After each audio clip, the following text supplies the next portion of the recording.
Y estamos aquí en una Abraxas más, una Abraxas internacional, Nal. porque estamos en el Café Escocés Errante. Oye, qué buen lugar. ¿Verdad que sí? Es un barco. Sí, es un barco. Y para el barco, aquí está el un capitán. Y bueno, Capi, ¿sabes dónde estamos ubicados? En el centro de la ciudad de Guadalajara. En el corredor Pedro Loza. ¿Ya? ¿Te sabes qué número? No, el 348. 345, cerquita, capitán. Y bueno, casi. estamos en un programa que cada año me encanta hacer. El año pasado me quedaste debiendo la entrevista. Sí. Te pasaste de lanza, Capi. No viniste. No vine. No viniste, te pasaste de lanza por eso, no viniste. Pero bueno, este programa se va a hacer largo, bien pinche largo, porque no tenemos límite de tiempo. Ah, bueno. ¿Sí? ¡Ah! Un aplauso para Marisa, que está con todas, que... Pero bueno, Es el mero del es bar. chido, no le digas Sí. nada, porque luego nos cierra el changarro y ya donde grabamos, allá afuera. Allá afuera. Allá afuera. Manuel Capitán Cianuro, bienvenido a Guadalajara. Bienvenido a las cosas errante. Y no te digo bienvenida a Phil porque ya tienes varios días ahí. Estamos en la FIL de Guadalajara, pero llegamos ya hace varios días dando vueltas por México, ciudad. Estuvimos un par de reuniones, después me fui a Puebla. En Puebla estuve en la universidad, me entrevistaron en la Universidad de Puebla. Ajá. Y estuvimos presentando el libro que voy a presentar este viernes en la FIL. Pero también conversamos en otra instancia que me invitaron a hablar de letras. Y lo que podemos hacer acá también es hablar de letras, hablar del libro que voy a presentar este viernes a las 21 horas en la FIL, en el Salón de Ilustradores, pero podemos conversar de todo y nada a la vez. todo y nada a la vez. Lo que nos encanta, Capi, platicar contigo, porque siempre que el Capi está en la casa de Abraxas, es un programa bien sencillo. Le pregunto algo y se va. Como el hilo del mayate, se va. Tona ya no habló y el Capi se aventó el programa por completo. Se va como Julio Iglesias, se va. No, así funciona. Claro. Para la gente que no ubica a Julio Iglesias, híjole, fue el primer padrote del mundo. O sea, Sí, era un gigoló. sí, no, Tenía su o sea, estilo. yo creo que hay aquí en México hay para regodearse. Está No. escuchando José José ayer. Ah, bueno, Y de pero... repente veo que José José tiene un tema que es muy bueno. Así nos vamos, ¿eh? Ajá. Vamos a hablar de todo. Sí. Y de repente el mismo tema lo agarro y lo cantaba Camilo Sesto. Ajá. Entonces tú te vas dando cuenta que hay gente buenísima en México que ha hecho una historia de la música. O sea, no solamente Pedro Vargas de aquel entonces, sino lo que hoy día podría ser nuestra chilena mexicana, la Mon Laferte, o la Lafourcade. Claro. Que además la Lafourcade tiene una relación con Chile porque hay si no me equivoco, un escritor que es tío de... Así que Adiós, con cuidado. buenísimo, Suéltense la mano. que les vaya bien, ¿eh? No tarden. Así que todo bien. No me desconcentres. No. Me hacen mirar los Ellos. alrededores. Ellos que se va nuestro barista, entonces ya no nos pueden correr, Capi. Ah, el bueno. café es nuestro. Ya, listo. Tomemos Ahora ya. por asalto el barco. Dale. Capi, Cuénteme. ¿cuántos libros tienes en tu haber escritos? Porque leídos me imagino que también son un montón, pero escritos. ¿Qué número de libro nos estás presentando? Hoy día estoy presentando el número 14. 14. 14 libros, de los cuales se han presentado por lo menos 12 en la FIL de Guadalajara. Y tengo 3 años que se alternan, que no vine a la FIL, que fue el año 2020 y 21, que es pandemia, y post pandemia también ese año no vine, y el año pasado que estuve presentando este libro que lo lanzamos ya hace un año, y cayó justo en la fecha de FIL. Por lo tanto, tengo 12 de los 14 libros presentados en la FIL. Capi, has traído cuentos, has traído poesía, has traído libros sobre ayahuasca. Sí, hago poesía, cuento, ensayo, narrativa política, y trabajo también, si ven ahí es chiquitito, trabajo con los libros más pequeños del mundo, que es una empresa familiar de los Saludos, briseños. Ludi. Y la Ludi se acaba de ir de vuelta a Perú. Vamos a sacar el libro de ayahuasca justamente con ella. Ok. Y acá lo que hice es traerle un par de libros para que los conozcamos, para que hablemos también de, no solamente, eso es lo que uno tiene que hacer en la vida, no solamente hablar de lo de uno, sino también poder proyectar que hay otros que están conectados con uno, o Claro. uno está conectado con ellos. Y así yo creo que se hacen las letras, o sea, las ferias de libros son eso. En un stand vas a encontrar 20, 30, 40 editoriales, y dentro de esas editoriales vas a encontrar 100 escritores, a lo mejor fácil.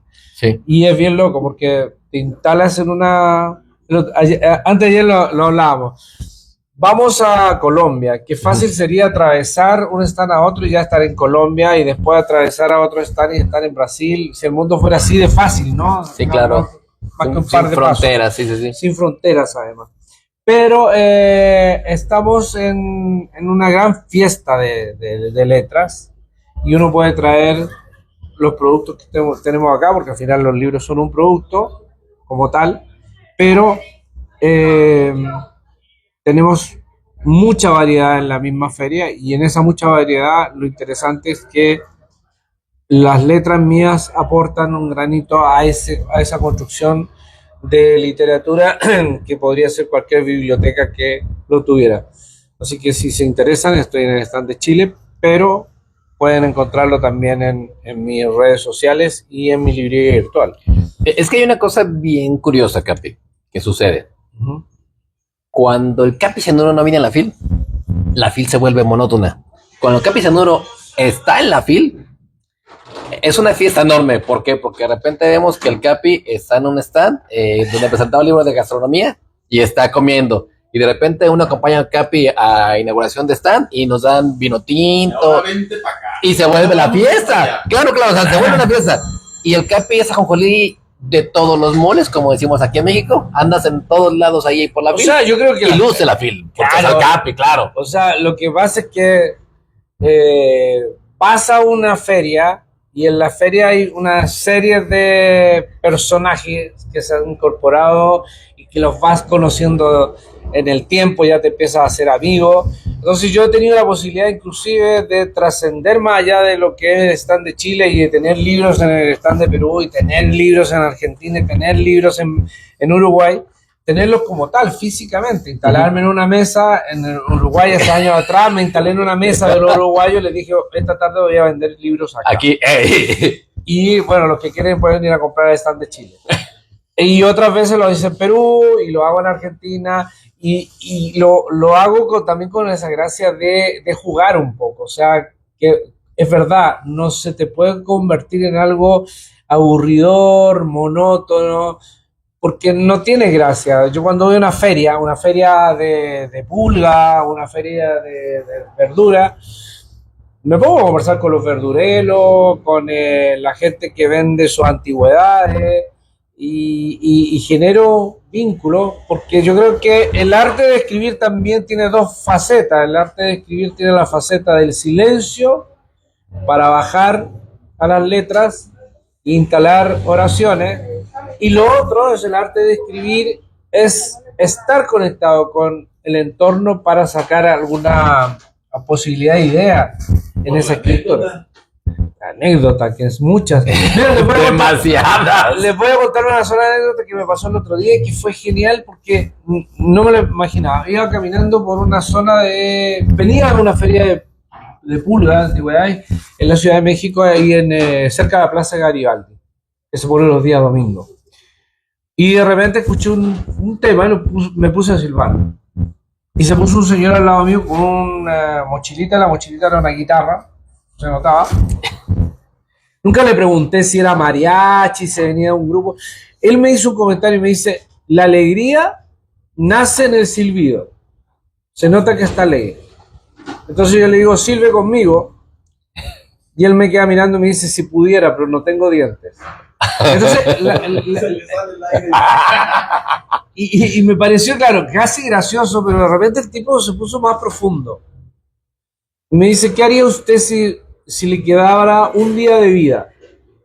Y ya cuando te preguntan eso, como que cambias tu silbido el tipo tiene un problema con sus dientes, ya estamos claros, pero entre medio de eso yo le digo, pero nadie se muere en la víspera.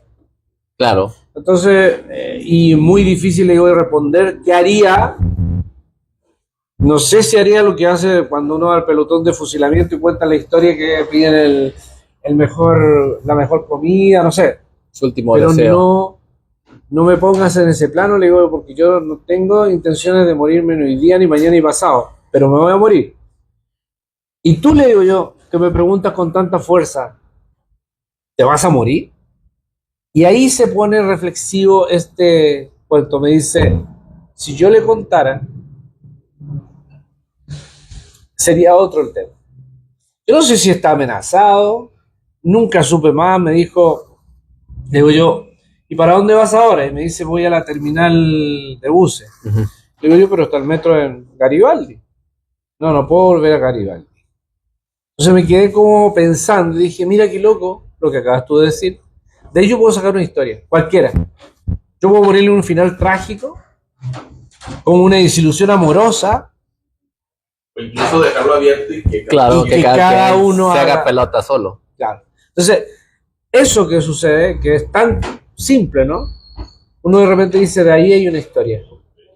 Y de muchas cosas. O sea, yo invento historias cuando voy caminando en la calle y veo a alguien que está haciendo algo que me llama un poco la atención. Digo, ¿por qué está actuando así? ¿Qué hay detrás de eso?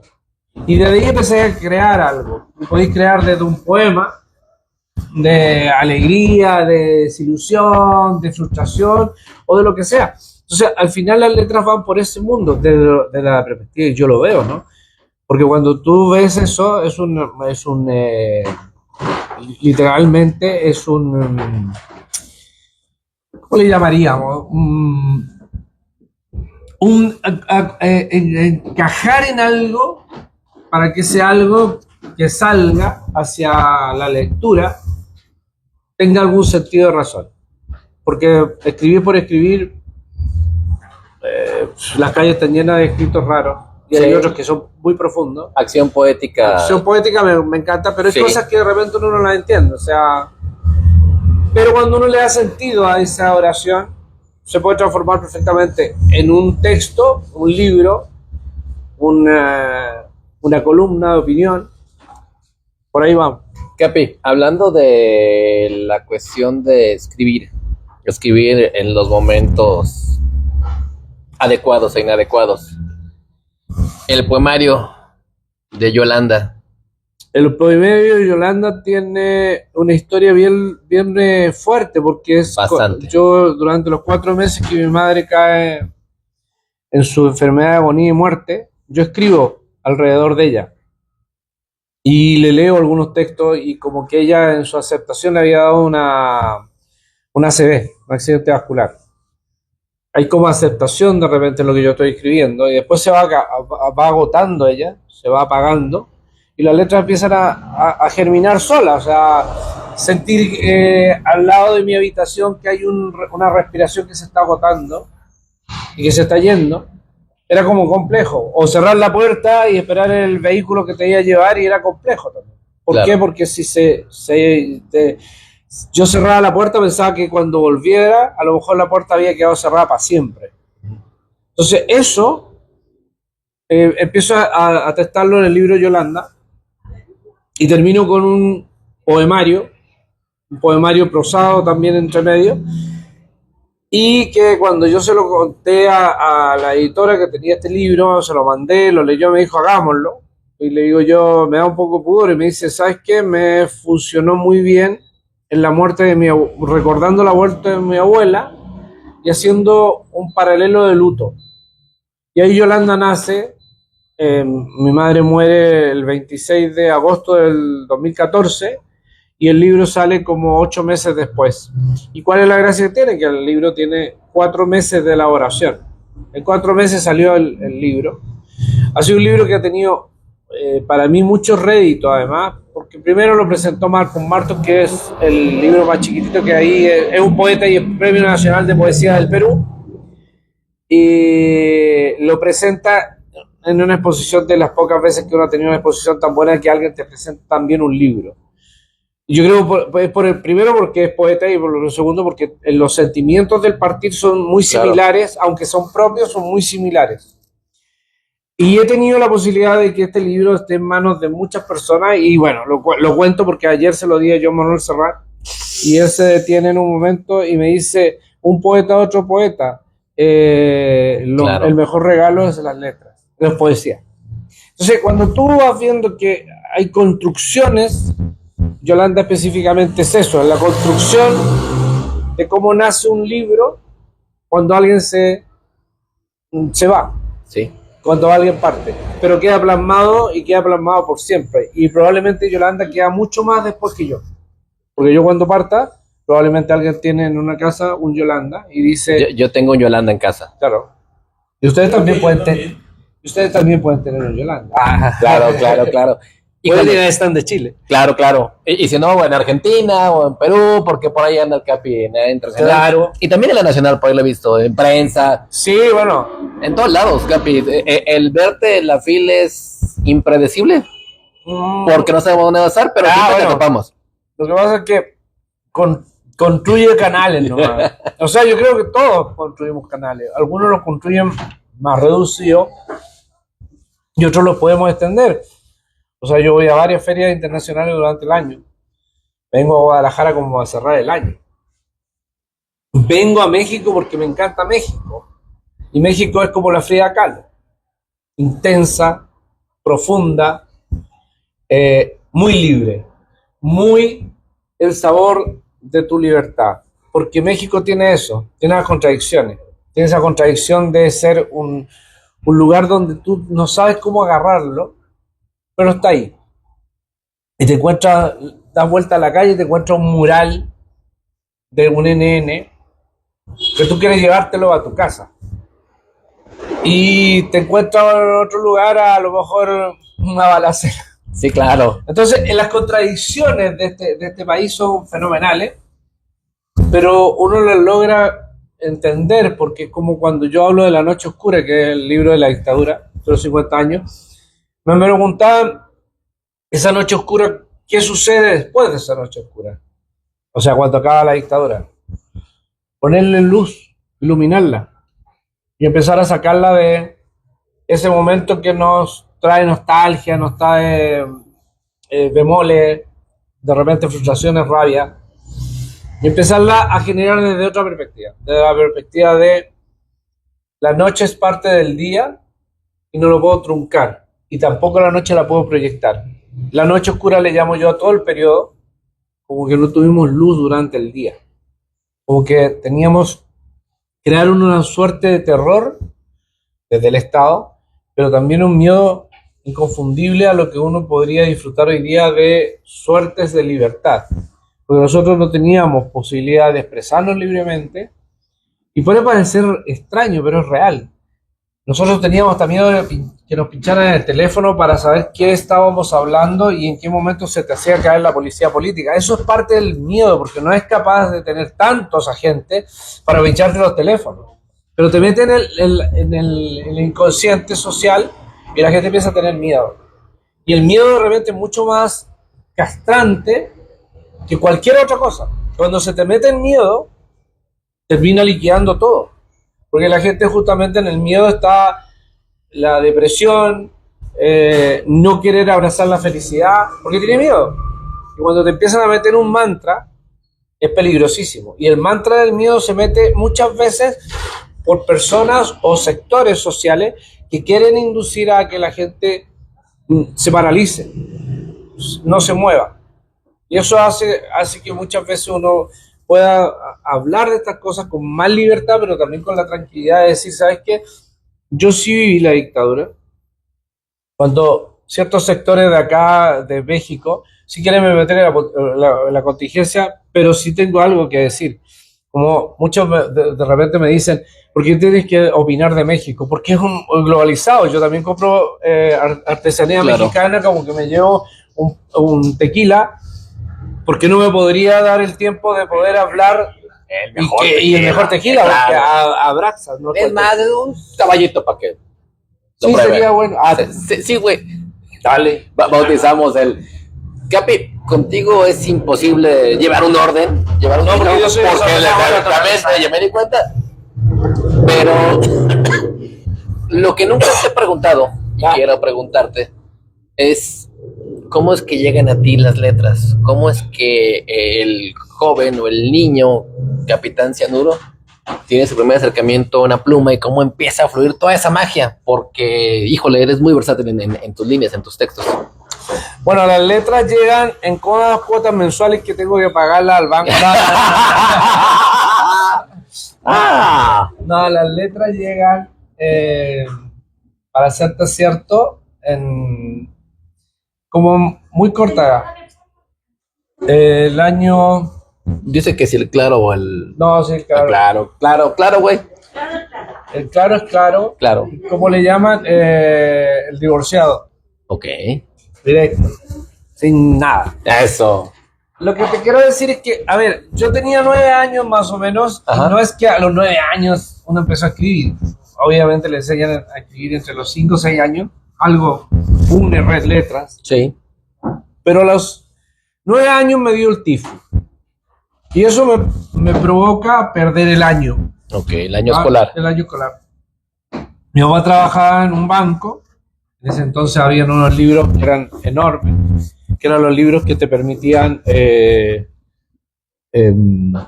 las cuentas corrientes. Uh-huh. Entonces mi papá me trajo uno de esos libros que estaban en desuso y me dijo, mira, como no vas a tener mucho que hacer, no existía ni televisión, ni computador, o sea, en ese entonces yo vivía en ese tiempo. Puedes dibujar, puedes escribir, puedes hacer lo que quieras, este libro es eterno. Es verdad, el libro eterno. Si yo tuviera ese libro y lo estuviera escribiendo todavía, yo creo que me quedaría en hoja para seguir escribiendo. Para seguir dándole. Porque era una cosa que además pesaba dar la vuelta a la página. O sea, eran unas cosas pesadas. En resultado yo empecé a escribir, pero yo más que escribir, yo imitaba la escritura de mi hermana. Una de mis hermanas, yo tengo 2 hermanas gemelas, Yolanda y Graciela. Graciela me gustaba escribir poemas y se inspiraba, y ella son 8 años mayor que yo, entonces hay que entender, si yo tenía 9 y ella estaba en ese tiempo que miraban a los chicos. Ya le escribían al novio. Entonces yo encontraba interesante, lo que hacía era copiar un poco lo que hacía mi hermana, pero yo lo adecuaba. Esto es como la inteligencia artificial, yo era la inteligencia artificial. Le mejoraba el texto. Anda. Y termino mi proceso de enfermedad. Salgo de toda esa etapa, vuelvo al colegio y se abre la posibilidad por ahí por marzo, abril, de participar en un concurso literario infantil con tema libre. Y yo se me ocurre escribir un cuento infantil. El cuento infantil era muy insípido, que al tiempo yo lo tengo por ahí, inclusive tendría que buscarlo porque me recuerdo que tengo la mano alzada. Eso. ¿No se publicó? No, espera, voy para allá. No te aceleres. Ok. El demonio siempre quiere comerse el alma antes de tiempo. Si hasta el demonio es impredecible. Si se pregunta... Oye, está bueno. A huevo. Si se preguntan por qué digo demonio, sería bueno que en un momento hablemos de Abraxas. Claro. Pero no todavía. No, termino con el... Prosigue. Tú cuando se capilló aquí. Y al final del día yo participo con este cuento infantil, me voy a ahorrar un lote de paso y me gano el premio de la ciudad y me gano el premio regional. Que es el único premio en mi vida que me he regalado y es la única vez que voy a concursar. Y después les explico por qué yo no concurso y no me interesa concursar. Mi frustración viene en que a mí me hace leer el texto en el teatro lleno. Delante de todo el mundo. Imagínate un pueblo chico, todo el mundo se conoce, todos saben quién es quién. Manuelito. Y el Manuelito había ganado el premio, mi papá se enteró, mi mamá también, todo orgulloso. El premio traía un certificado y conjunto un cheque. Por favor. Yo aquí me hago el... ¿Quién de las cosas nos entiende como reyes? Sí, gracias. Y resulta que me entregaron el diploma. Bueno, yo leí el cuento, que era muy cortito. Me entregaron el diploma, pero nunca me entregaron el cheque. Ah, caray. Y nunca.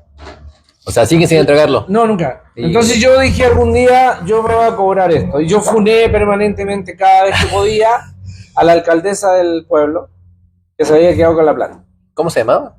No, ya a esta altura no, sabes que yo la he funado mucho y ya no quiero volver porque ya creo que... Ya sanaste esa vida. Sí, hay un tema. La justicia es justicia hasta que uno entra a convertirse en justiciero. Ok. Y ahí ya la justicia se va al carajo. Y yo ya creo que le cumplí. Y hasta una vez me dijeron, un nieto, yo soy nieto de esa señora. Ya, y párele, capitán. párele, que ya usted cada vez que ya, va hace párele. eso. Bueno, pasó el tiempo y yo siempre recuerdo ese momento que digo, ¿sabes qué? Al final era un desafío de letras. O sea, yo escribí y dije algún día, mis letras van a estar reflejadas en libros. Pero tampoco lo tomé como un oficio para mañana. Lo tomé como un oficio en algún momento. Vaya. Claro. Entonces yo hice un lote de cosas antes. Y llegado a los 40 años, yo por primera vez pensé en sacar un libro. O sea, cuando la gente escriba, enhorabuena si empiezas a escribir a los 20 años, 25 años, y editar. Pero si no, nunca te frustres, porque hay gente que escribe por sobre los 40 años y saca su primer libro a lo mejor a los 50. Claro. Y bueno, y a los 70, ¿no? 80 de repente 80. también. Ah. El chiste es hacer las cosas. No quedarse con las ganas de no hacerlos. Y eso es lo importante. Oye, está muy bueno. Un abrazo. Una braxas de aquí hasta Chile. Sí. Y esto que le estoy contando y replicando es que las letras van llegando en algún momento y yo siempre tuve esa intención de, en algún momento, me voy a convertir en escritor del oficio. No lo voy a dejar postergado. Y cuando yo hago este quiebre, es en el 2007 más. En el 2007 yo digo, si no lo hago ahora, el tiempo te cobra y te empieza a poner lejano a lo que tú quieres hacer. Y los seres humanos, no todos, pero hay una gran cantidad de personas que viven en la frustración porque no hicieron lo que querían hacer en frustración, o sea, en su proyecto de vida. Te recuerdo haber estado en una prepa, acá mismo en Guadalajara, y yo le preguntaba a los chicos qué iban a estudiar. Y te empiezan a decir ingeniero, esto, otro, y después le preguntaba qué quieren ser. Y no coincidían. Lo que quieran hacer con lo que quieran estudiar. Entonces al final tú dices, ¿pero qué te va a hacer feliz? ¿Lo que quieres ser? ¿O lo que te dice la sociedad que tienes que estudiar para hacer algo? Porque lo que nosotros no nos enseñan es a ser feliz. Nosotros lo que nos enseñan es ser animales de trabajo para que otros se ganen con mi esfuerzo ese sacrificio que es mal pagado. Entonces al final somos criados y creados para trabajar. Capi, ¿y a ti qué te hace feliz? Uy, a mí me hace feliz montones de cosas que yo las voy visualizando rápidamente. Mira,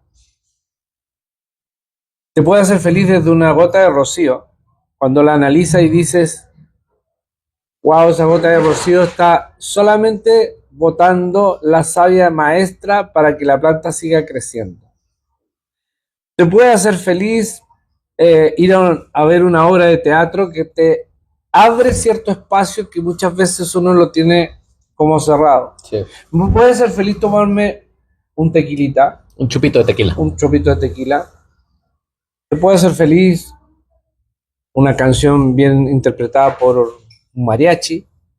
Ver a Serrat frente a frente. Ver a Serrat. Sí, verdad que sí, porque Sí, claro, Serrat claro. tiene una historia con muchos. Sí.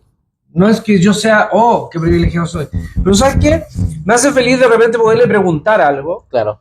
y que sea el tercero de los que estaba en una conferencia para 200 personas que me da la posibilidad de preguntar. Y de preguntar algo que también yo quería sacar de lo que yo sabía que puede pasar en eso. La gente se excita mucho, entonces empieza a preguntar, ¿y cómo Tonterías. la inspiración? ¿Y qué significa la canción tal? ¿Y qué? ¿Y qué pasó con Penélope? Claro. Claro, Claro. con su voz de piel marrón. Y muchas otras cosas. Entonces al final, si tú lo llevas a un punto donde el tipo, tú sabes que va a quebrar, porque va a quebrar y después va a seguir en las mismas preguntas. Tú dices, no es que yo me esté poniendo por sobre el resto, lo que estoy haciendo es sacarle el provecho Claro. a la oportunidad que se da. Y eso te hace feliz también. Te hace feliz un hace señor feliz que pasa con la música. tocando su música ranchera propia. Hay muchos temas que te pueden hacer feliz. Hacer feliz el recuerdo de aquel momento que viviste bien con alguien. Sí, O sea, por mucho que ese algo se hubiera quebrado, viviste bien un recuerdo y tú dices, sí, ese momento era feliz. claro. Yo era feliz en su matrimonio. No, eso es otra. Eso también es muy buena canción. Muy buena canción. Sí, sí, claro, claro. Éramos felices y no lo sabíamos, Capi. Fíjate que la gente no se da cuenta que viene a un espacio de tiempo y debiera aprovechar ese espacio de tiempo para, por lo menos, dedicarle una cuotita al día de darse una acción de felicidad, de reírse, de contemplar la naturaleza, de abrazarse a un árbol que pareciera locura, de ir a Teotihuacán y tirarse de guata recibiendo algo que es convencido que puede ser absolutamente ridículo, pero si te da sentido recibir esa energía de esas pirámides, que por lo demás debe tener mucha energía si uno lo quisiera ver, no por la cantidad de años que tienen, sino por la cantidad de gente que las visita. O sea, siento que la felicidad, la cuota de felicidad que uno se puede dar, porque la felicidad tampoco es una constante. Uno también tiene unos momentos que la felicidad se anula o se nubla. Momentos oscuros de repente. Hay momentos oscuros donde la felicidad no está. Pero yo creo que uno debiera, solamente el hecho de levantarse en la mañana, abrir los ojos y darse cuenta que sigue en el plano, decir, qué agradecido soy, qué feliz estoy por estar vivo y tener salud, tener Claro. una posibilidad de seguir caminando y tomarse un tequila. Claro. Pero de repente. De desayuno, De repente, que, ay, claro, en ayunas es bueno. Con el café. Saludos a la oficina. De repente la gente no coopera, Capi. De repente uno llega con una actitud muy buena y la gente empieza así como que a joder, como que dices, oh, tan feliz que vengo tú jodiendo. Cámbialo. Pero tranquilo, me tomo mi café, le pongo doble piquete y después te atiendo. O sea, mira,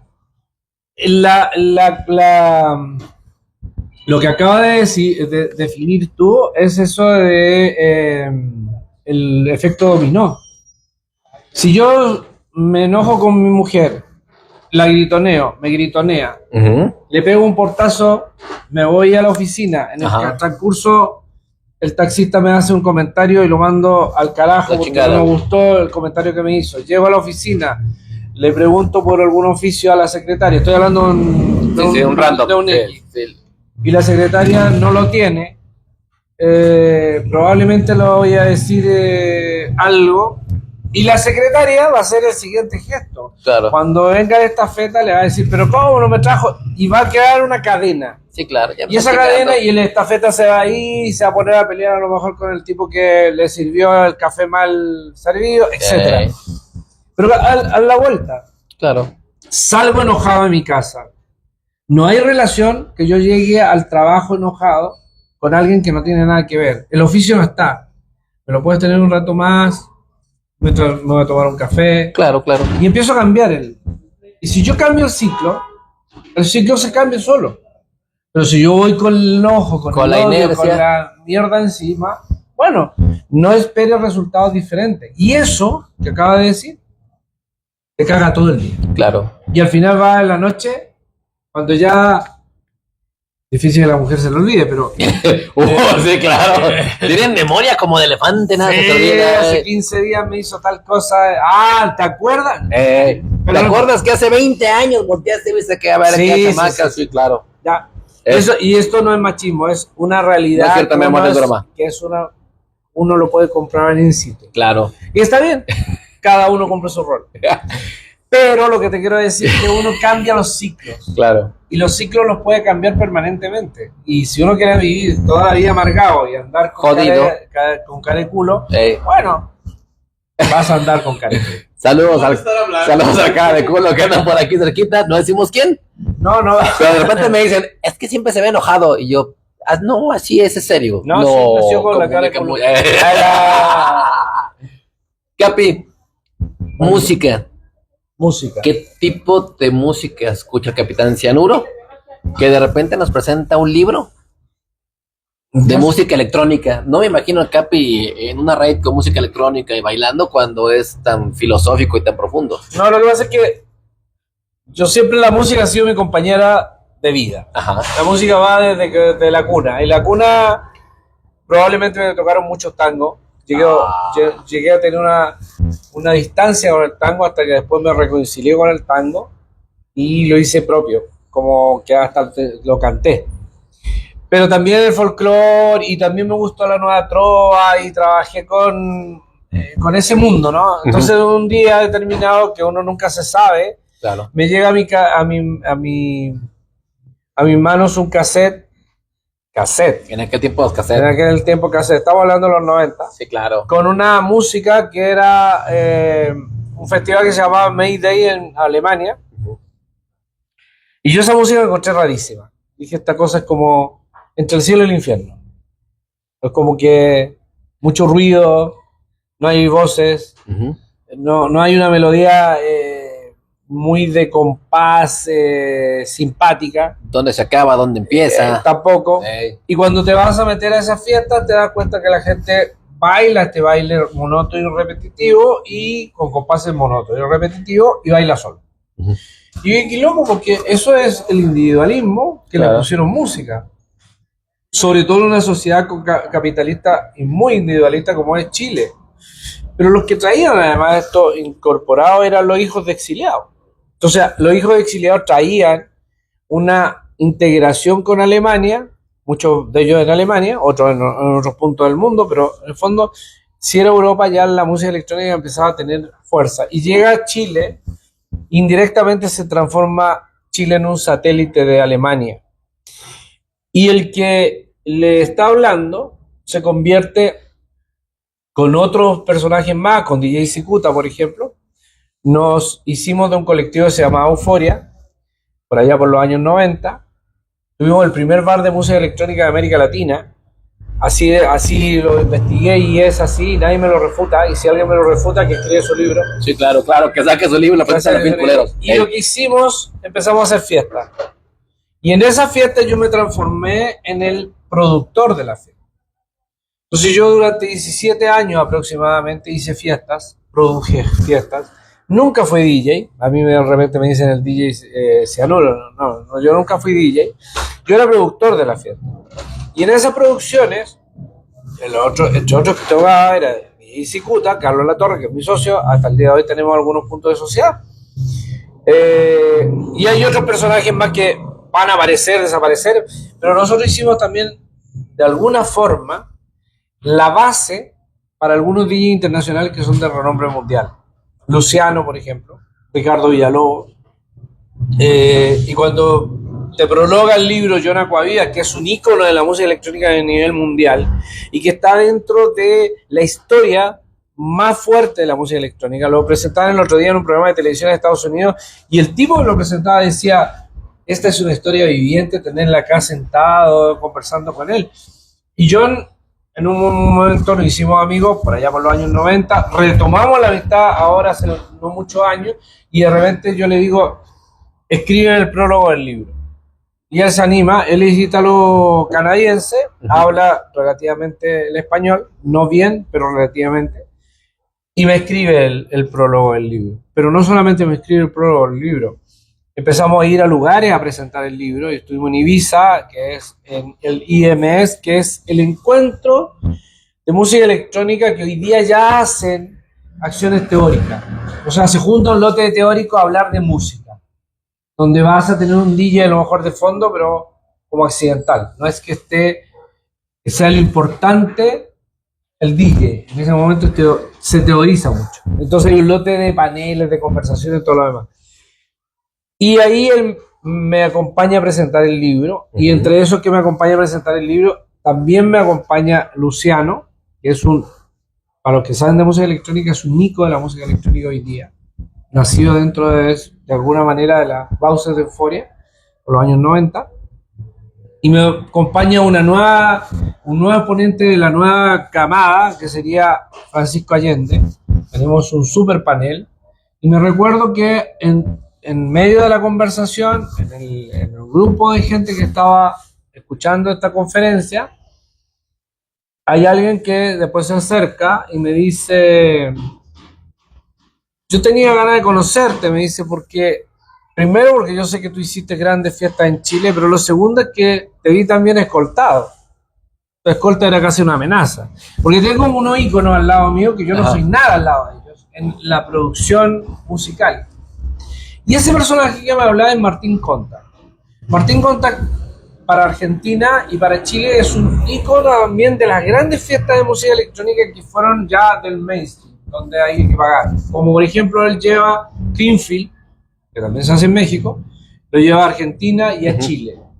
Y ese personaje estaba sentado y me pidió que le firmara un libro, obviamente, y conversamos, interactuamos. Pero habían otros personajes como Pep, a nadie le tendría por qué saber quién es Pep, les cuento. Él es uno de los creadores de las primeras escuelas de DJ que habitan Barcelona, Plastic Academy, y cuando yo ya lo voy conociendo, él se lleva el libro y todo lo demás, después me invita a Barcelona, fuimos a Barcelona a su academia, me muestra toda la academia, y me empiezo a dar cuenta que él es coleccionista de Pioneer.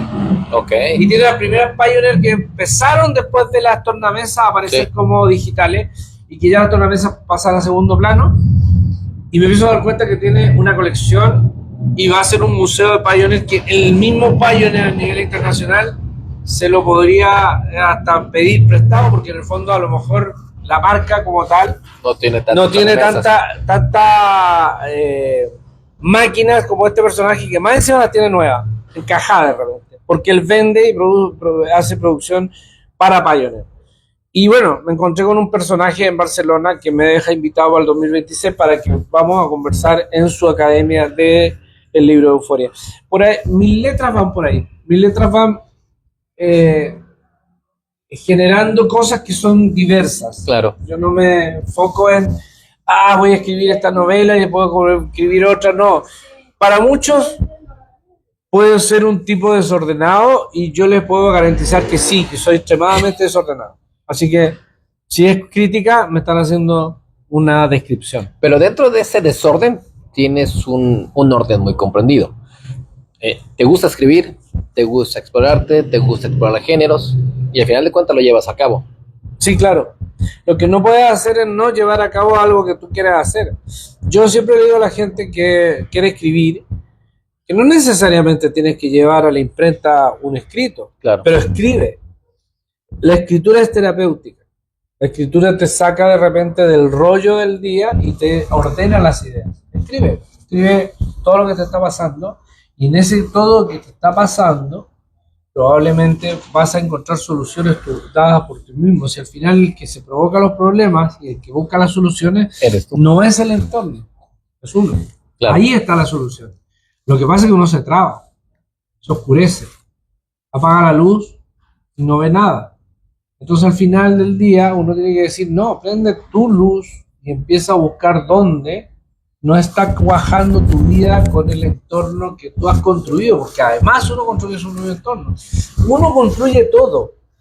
Amado Nervo dice, muy cerca de mi ocaso, yo te bendigo vida porque me diste esperanza fallida, ni trabajos injustos, ni pena inmerecida, porque veo al final de mi rudo camino que fui el arquitecto de mi propio destino. En esa frase de Amado Nervo, y un poema precioso que se llama En Paz, yo creo que definimos la vida.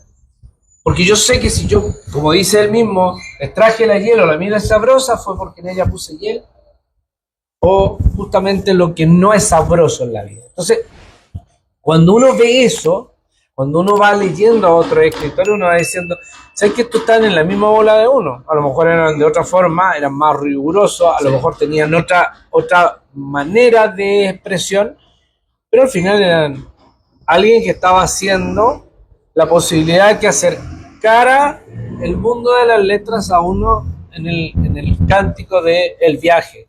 Y en ese viaje donde uno va construyendo su propio destino. No hay más. Claro.